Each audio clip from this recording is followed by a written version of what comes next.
right, so yes, I was just giving you a list of those that will be on the show today. We have Barrister Fred Nzako joining us virtually, and with us in the studio, we are honored to have Mr. Akin Fatunke, who is an economist and a communications consultant. Good morning to you, sir. Good morning. Good morning. Good morning to Nigeria. It's a pleasure to be here. All right, now let's get into the nitty-gritty of it. Now, 50 federal lawmakers from various political parties and regions in Nigeria have appealed to President Bola Tinubu for the release of Nnamdi Kanu, the leader of the indigenous people of Biafra, IPOB. And these lawmakers are led by Ikenga Ugochinyere from Imo State, representing Imo State. Now, we also have Honorable Obi Agwacha and Honorable Zachary Nyamba. Now, these lawmakers have urged the president to invoke constitutional powers to secure Kanu's release. They believe this action will significantly contribute to restoring peace in the southeast region of Nigeria. Now, lawmakers also called for a presidential peace initiative to address the region's challenges. In a letter dated June 19, 2024, they requested the president to direct the Attorney General to drop charges against Kanu following precedents set for others like Omoyele Sowore and Sunday Igboho, while highlighting the dire situation in the southeast marked by security issues and economic downturn. They stressed that addressing these challenges will demonstrate the president's commitment to rule of law, justice, and democracy. They expressed optimism that a positive response would bolster national unity, peace, and progress. Well, you do recall that the allegations leveled against Omoyele Sowore was that of treasonable felony, but he's been granted pardon. Also, Sunday Igboho has also been granted pardon. And so these lawmakers have heeded to the call by some Nigerians that have been saying, look, what is going on? Why can't leaders in the southeast lend their voice to this call for release of Nnamdi Kanu? Now the question is, well, let's get to our guest. Let's start off with our studio guest right here.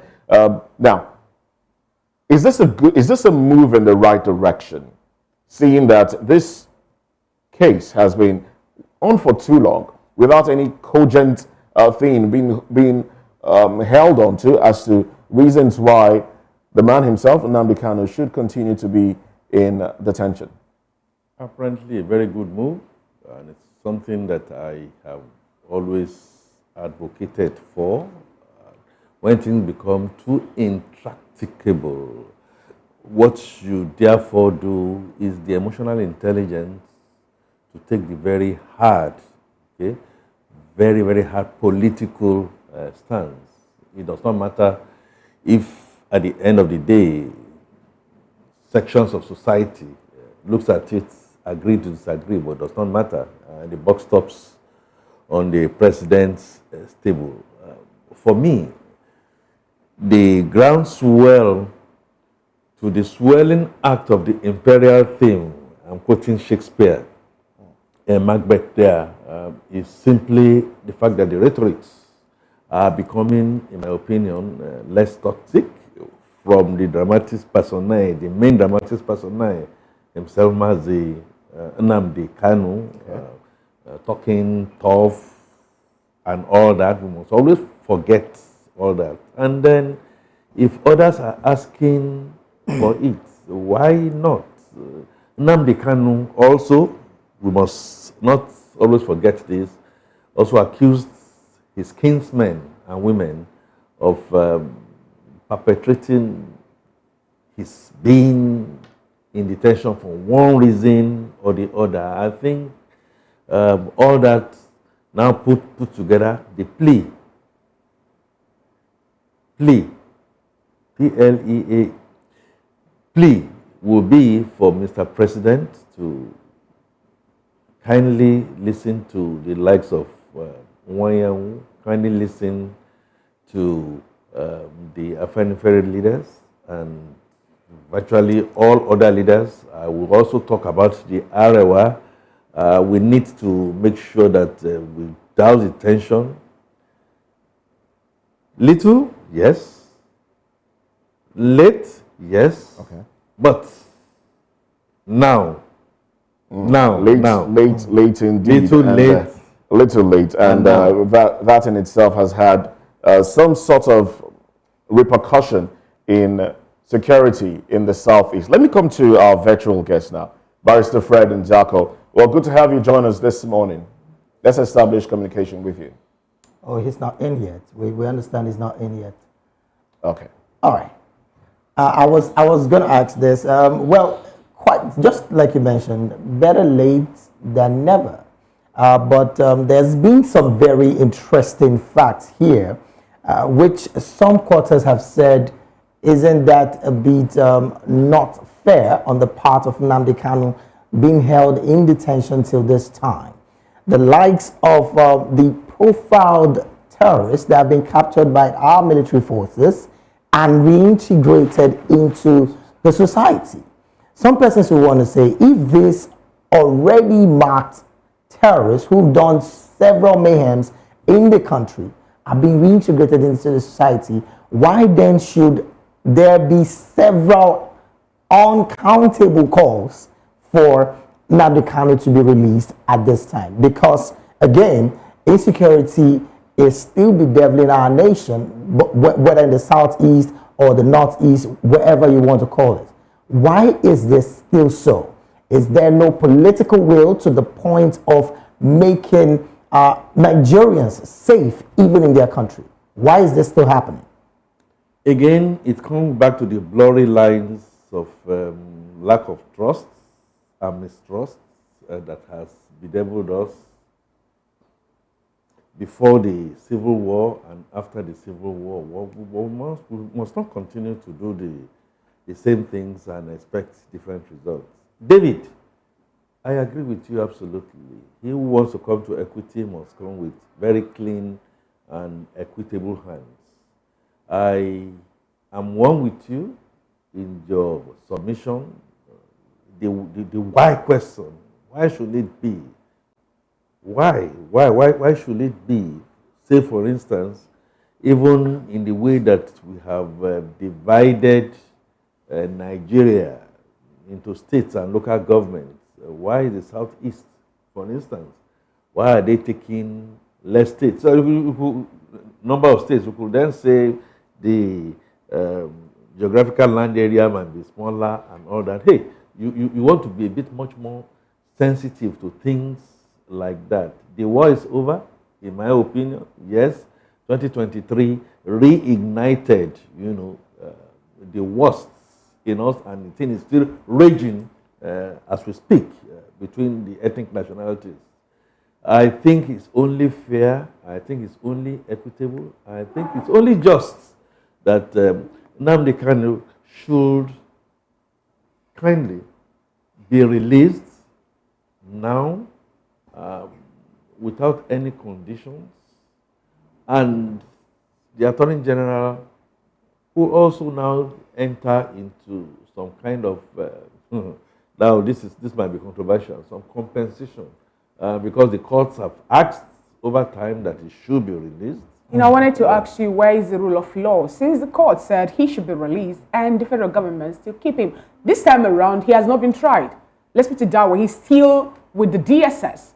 He even came out to court to say, can I get my judgment so that I'll go and serve my term and know, yes, I'm doing this term because of this. But yet no one actually looked in that direction up until today, Mr. Akin. Again, you are accentuating the fact that Nigeria is not practicing rule of law in the stricto sensu. Of course. Does that not really show the clear vision of marginalization that the southeastern part of this country have been crying for? We have Sunday Boho, we have Showore. They actually were accused of treasonable felony too in Nigeria, but they were discharged. They left. But we have Nnamdi Kanu, Southeastern, still in DSS detention up until today. And we're talking about 50 representatives pleading for his release, Mr. Akin. You are speaking to the converted. Albeit, let's be careful. so that we don't overheat and then turn away the pot. Don't forget, I hate to go into the history of actually saying that Nnamdi Kanu jumped bail. That was not to his interest. Even when soldiers invaded his house and that led to the demise of a parent? You asked me a question, okay, because we can then continue on and on. Soldiers invaded others too. So I am saying that jumping bail was not the best of things. But let's put all that aside. But then the courts know that he jumped bail and did the crossing of the T's and the dotting of the I before they say he has been discharged and acquitted. This happened in the Federal High Court in Abuja. No. They didn't check those ones before now. No. The courts did not say he's been discharged and acquitted. No. Please, let's be careful.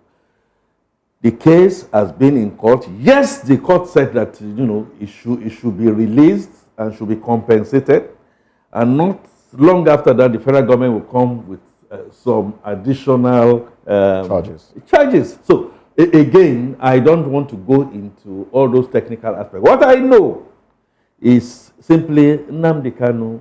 The thing has become very political, and it should be released like others were released, and prerogative of mercy should come into being. The last I heard from Nnamdi Kanu, which should be the conversation here in my mind, is the fact that Nnamdi Kanu came out and said, no, his IPOB is not responsible for so-called stay at home on Mondays, unknown gunmen. I mean, it's tough and difficult to be able to prove. But look, I say that when we get to the river, we know how to cross.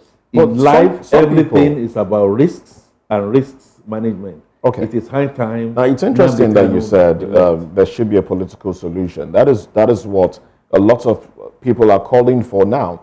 Even Justice Nyako called for a political settlement to this. We do also know that Nnamdi Kanu has been talking tough lately. He's been talking tough from the onset. Well, okay. Yes.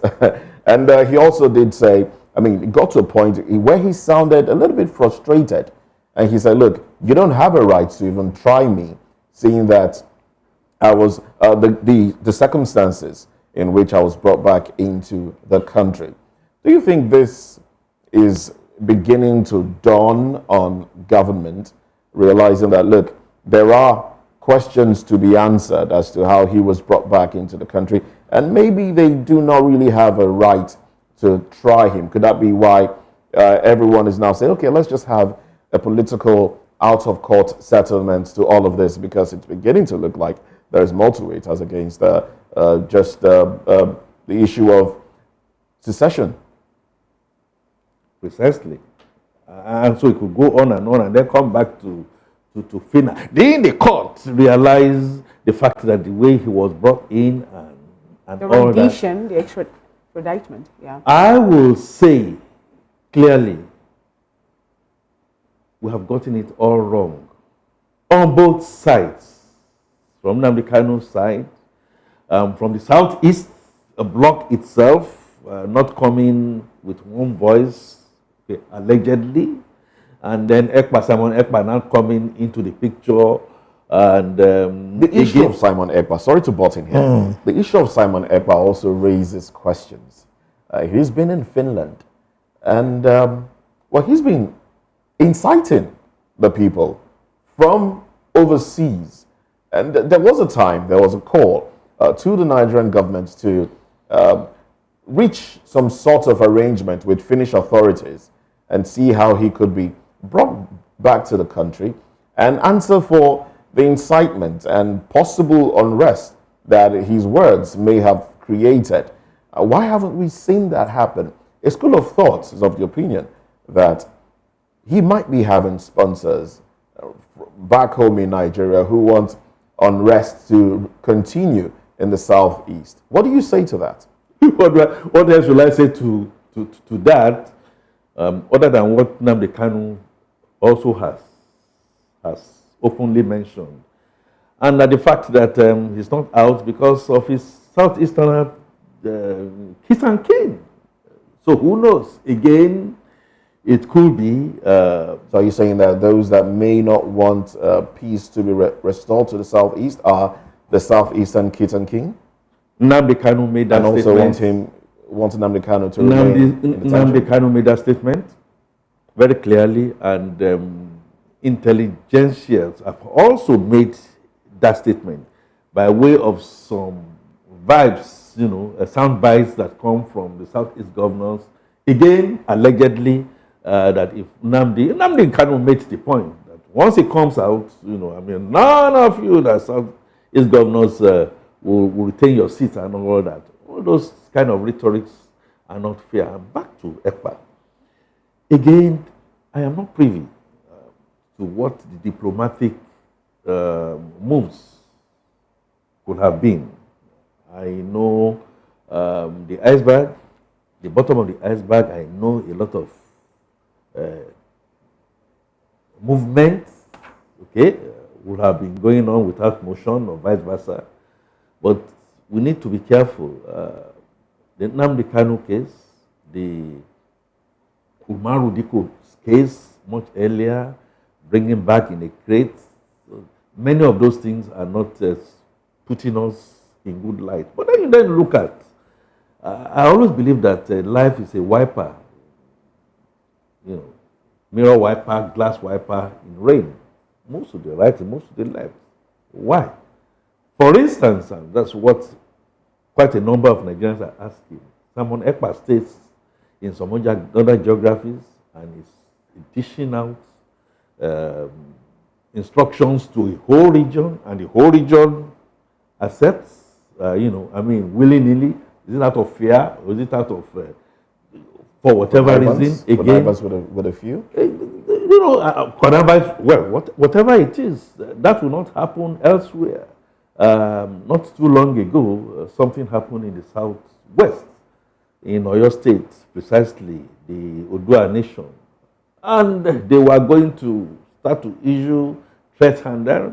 But the vast majority of Yoruba land said, no, not here. You're not going to do such a thing here. So, again, we can go on. The thing like octopus will continue to have many limbs and many arms. But the situation is we need to get to the brass tacks. The situation is different. We are in a situation where Southeasterners have largely felt that they have been sidelined in terms of leadership in the country, in terms of allocation of resources and everything. Yeah. So I think the situation is a bit different. Really? So isn't it easier to instigate a Southeasterner to seek for some sort of justice than... Have you asked just yourself, not East?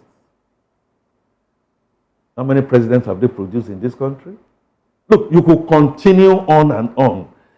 Point is, we all look at it in Kupos. The North has produced more presidents, the Hausa Fulani, until Abacha, the Kanuri aspect, will continue to again mutate and, like domino, keep on just putting that across. Mr. King, as far as I am concerned, we need to know what we are asking for here. We started this discussion by saying Nnamdi Kanu should be released. Yes, I believe Nnamdi Kanu should be released, irrespective. Should there be conditions attached to it? Without conditions. And then spoke about ECPA. And again, unless if you want to be strictured, you begin to now ask some questions. Why should certain things happen and should not happen? Yes, I agree that the Southeast has been marginalized.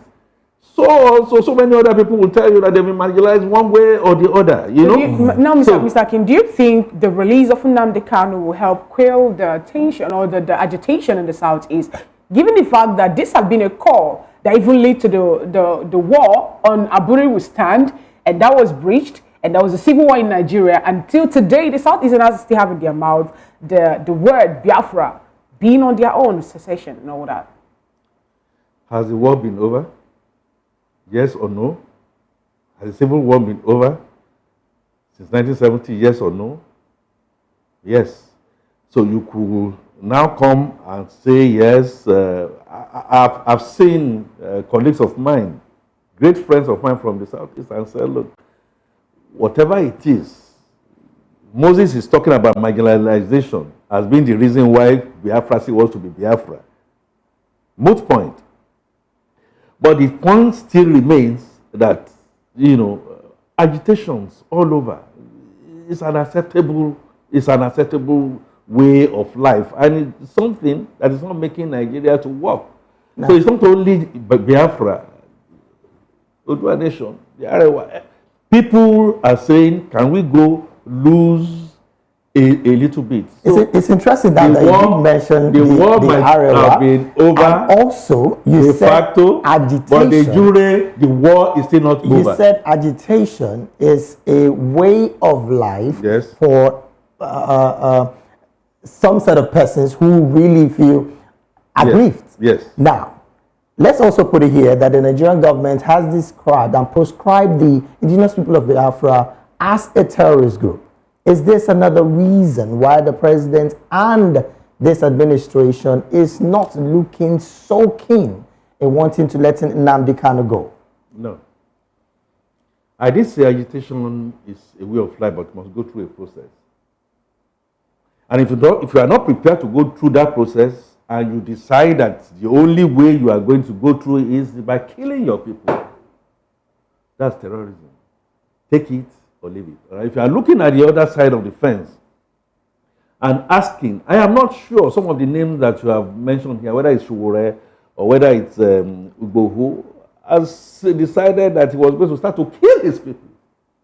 So let's put that aside. But the fundamental is the fact that the structure over time has been patently unfair in terms of the resource that should go to the different regions. 5 states in the Southeast is fundamental. I don't need anybody to start to tell me that you are marginalized or not marginalized. That in itself is some form of marginalization. When you now then have local governments in certain parts of the country, and you don't have in these other parts of the country, and you see that the kind of powerhouse, revenue intellectual powerhouse, is coming from this other side, is becoming is uneven and it's unfair. Fairness, rule of law, like Fina has said, equity and justice.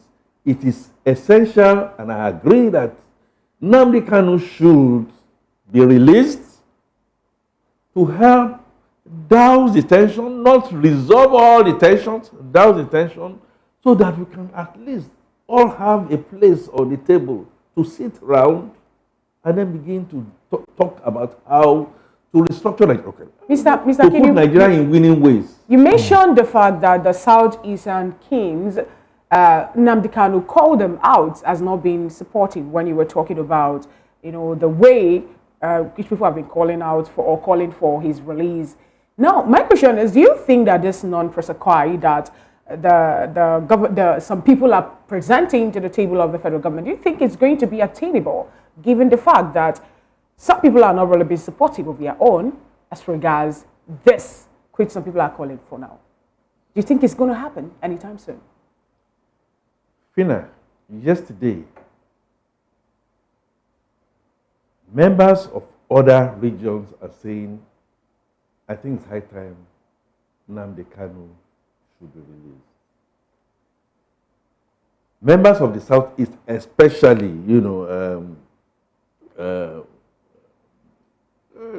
even before Uwanyawo, came on board, has always been saying, as a cultural group, he should be released. But politically, it's difficult for me to be able to prove, but politically, there are talks that instigated Kanu to be making the kind of comments he was making about Southeast governors. I can't be spoke without fire.